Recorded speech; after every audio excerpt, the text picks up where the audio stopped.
Nagmimilagro umano ang Santo Niño de Palaboy ni Angelito Gorospe. Pinapawisan ng langis na may katangiang makapagpagaling.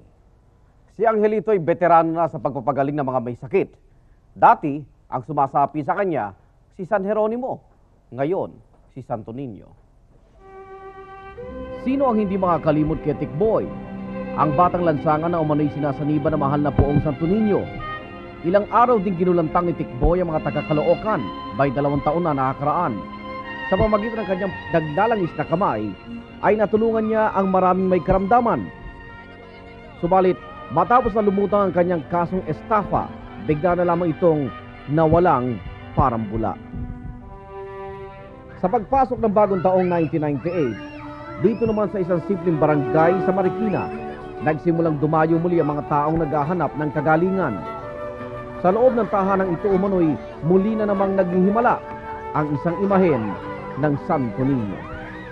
Yung sakit sa puso, at saka hinilot ako sa dubdob, pinainom akong yung ugat ng Damo Maria. Maganda, hindi na ako na ulit-uli dahil sa naka-4 na bisis ako doon nakabalik. Tingnan mo, nakapaglakad-lakad na ako. Yung pag nababasa ako ng tubig, lumalabas siya butol-butol. Tapos may nabalita ako yun doon sa taas. Sabi niya yung daw Santo Niño na ang lumalabas sa katawan ay langis. Ngayon, sabi ng mga kasama ko, halika sumama ka doon sa akin, saka yung mga balakang ko masasakit. Sabi ko, sige, sasama ako sa inyo. Yung pagpunta ko doon, isang bisis lang, din ako nag-ulit. Pag nagagamot niya ako, nakakatulog ako ng mahimbing, nawawala yung ubo ko. May cancer kasi ako eh. Sabi niya sa akin, tuloy ko raw yung chemo ko, kakikemo ko nga ng Biyernes eh. Tutulungan daw niya ako.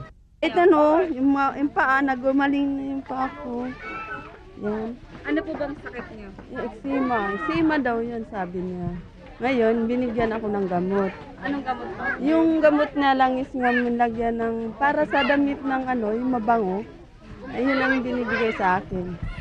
Ang taong kanilang pinasasalamatan ay si Angelito Gorospe, 28 taong gulang, may asawa at isang anak.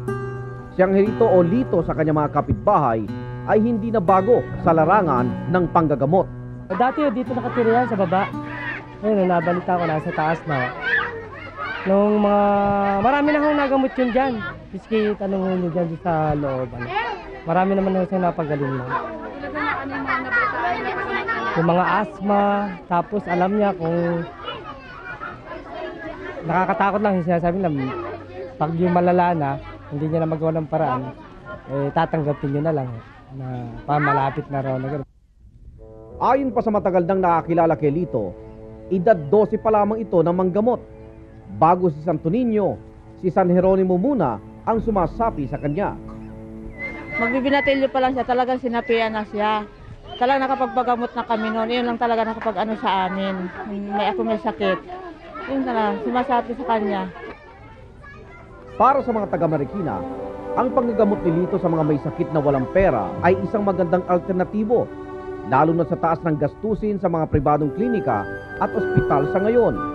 Kami naman naniniwala, kaya gumagaling naman kami sa panggagamot sa kanya. Ano pinanggagamot niya sa inyo? Langis. At sumasapi sa kanya yung berhen, saka yung ninyo. Yung niya dyan, rebulto, yan ang sumasapi sa kanya. Yun ang nanggagamot. At sa taon ngang ito, mabilis na naging pagkalat ng balita tungkol sa bagong kakampi ni Lito sa kanyang panggagamot. Ang imahe ng Santo Niño na umano'y nagpapawis ng langis. Talagang nagsasalita ho siya. Sabi ho, ipahiwatig ko daw sa mga tao ang lumalabas na langis sa katawan niya. Ang pangalan ng Santo Niño ay Butchoy Palaboy. Si Butchoy ay nabili ni Lito sa simbahan ng Antipolo, may 6 na buwan na ang nakakaraan. Ngunit sa unang araw ng taong 1998, may kakaiba nang napansin si Lito sa kanyang alagang Santo Niño. Nung pong nabili ko ho yan, hindi po ganyan. Bali nung January 1 lang ho yan. Nung pong Pur merong nagkon sa akin, nagpakita sa akin, may takot ho ako. Pero cute siyang bata, maliit. Nagpakita sa'yo? Bali ganito ho, pisngi. Hanggang dito sa ganito niya. Nagpakita ho siya, side view. Ano sinabi niya? Sinabi siya? Yung sabi ho sa akin, ipahiwatig ko daw sa mga tao para malaman ng mga may sakit na nangangailangan ng tulad niya para makatulong daw po sa tao. At walang nagawa si Lito kundi ang sundin ang kagustuhan ni Butchoy. Minsan, nais niya ngang ipasa na lamang sa simbahan ang responsibilidad. Bakit nangyayari sa kanya yung ganun? Parang gusto ko pong i-surrender sa simbahan, sa pari, para sila ang mga laga. Kasi kung minsan ako nasa trabaho, ako hindi ko naaasikaso. January 2 ho, bali nagbigay ho siya sa akin ng message, wag ko daw siya iyalis dito sa tahanan ko. Wala umanong tigil ang paglalangis ni Butchoy kung kaya't kinakailangan pa siyang ilagay ni Lito sa loob ng isang metal na palanggana para masalo ang tumatagas na mirakulong langis. Ganito ang nangyayari kay Lito kapag sumasanib na umano sa kanya si Butchoy. At pagkatapos ay magsisimula na siyang manggamot. Idinudot niya ang kanyang mga kamay sa palangganang may langis at ito ang ipapahid niya sa bahagi ng katawan na may karamdaman. Inabutan naming sinisikap na paggalingin ni Lito ang isang batang ito na may problema sa pandinig. Yung tenga niya, yung nabasag yung eardrum niya. Tapos naging luga na siya. Yung sa tainga na nabasag daw ang yung parang salaming, tapos nagtutubig, tapos naging parang luga na, mabaho na. At bukod sa mga sakit na tulad ng pilay at rayuma, mabisa ring panlaban si Lito at ang kanyang langis sa mga biktima ng kulam. Laman ng 3 botelyang itong umano'y mga solidong bagay na nakuha ni Lito mula sa mga biktima ng kulam. Tulad ng isang ito, isang piraso ng karne. Ito naman, mga barya. At ang nakikita nyo ngayon ay ulo ng tuyo. Ang babaeng ito umano ay kinulam kung kaya't nananakit ang katawan ayon kay Lito. Ulo at buntot ng tuyo umano ang ipinasok na mangkukulam sa kanyang katawan para barahan ang takbo ng kanyang dugo. Continuo, nagpapasalamat din ako at ginamit yung katawan ko na Iisa lamang ang hiling ni Butchoy kay Lito para magpatuloy pa ang kanyang kapangyarihan. sabi sa akin, wag daw ako masilaw sa material na bagay. Sa gabi lamang oras ang panggagamot ni Lito dahil sa umaga, regular itong pumapasok bilang ordinaryong clerk sa PhilTel sa Ortigas. At kahit gabi na, hindi pa rin mapigilan ang dami ng mga taong nais makaranas ng himala ng Santo Niño ng libre. Ayon kay Lito, hindi niya alam ang nangyayari kapag sumasapi na sa kanya si Butchoy.